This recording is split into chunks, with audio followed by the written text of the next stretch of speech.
Ready start. अध्यक्ष महोदय, जिस भावना से मैंने यह बिल पेश किया है उसको विरोधी पक्ष के लगभग सभी सदस्यों ने एकमत से महसूस किया है कि देश में बेकारी की जो समस्या है वह एक भयंकर समस्या है और उसके कारण हमारे देश का विकास, चाहे वह सामाजिक हो, आर्थिक हो या सांस्कृतिक, रुका हुआ है और ऐसी स्थिति में हम आगे बढ़ नहीं सकते हैं।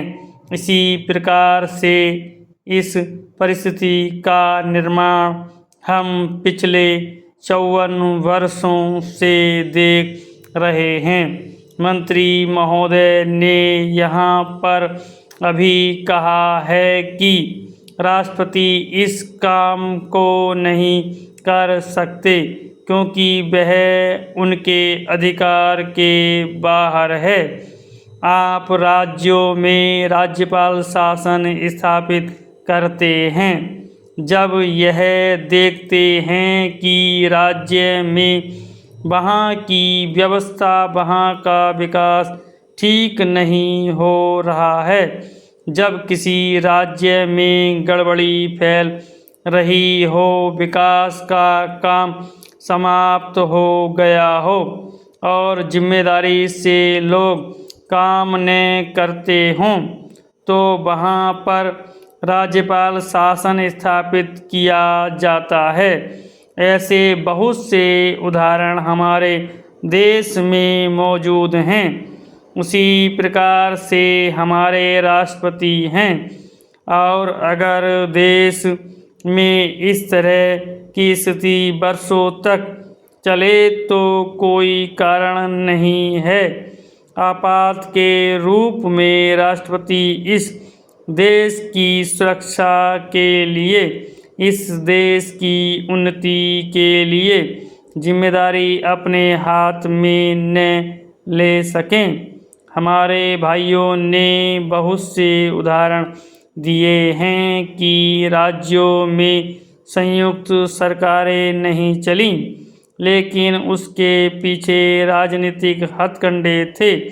अगर कोई राजनीतिक पार्टी जिम्मेदारी से काम नहीं करती तो विधान में यह स्पष्ट है कि राष्ट्रपति शासन अपने हाथ में लें। मैं एक उदाहरण देता हूँ कि संविधान में आदिवासी हरिजनों के उत्थान के लिए प्रण किया गया था। 10 वर्ष में उनकी सामाजिक तथा आर्थिक स्थिति को सुधार देंगे, लेकिन यह सरकार उसमें असफल रही। उसको एक बार 10 वर्ष के लिए बढ़ाया गया और दोबारा फिर 10 वर्ष के लिए बढ़ाया गया। इसी तरह से उसको बढ़ाते जा रहे हैं, लेकिन उनकी आर्थिक और सामाजिक उन्नति आप नहीं कर पाए हैं। इस काम में सरकार बिल्कुल असफल हुई है। पिछली बार सरकार पर अविश्वास का प्रस्ताव भी आया था और वह पास होने वाला था। इसलिए मेरा कहना है कि हमारे देश में यह जो बेकारी की समस्या है वह एक बहुत ही भयंकर समस्या है।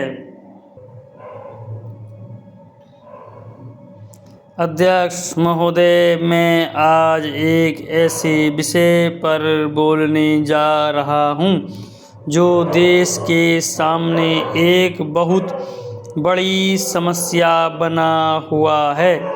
आजकल कृषि पर बहस चल रही है, मैं कल से सुन रहा हूँ।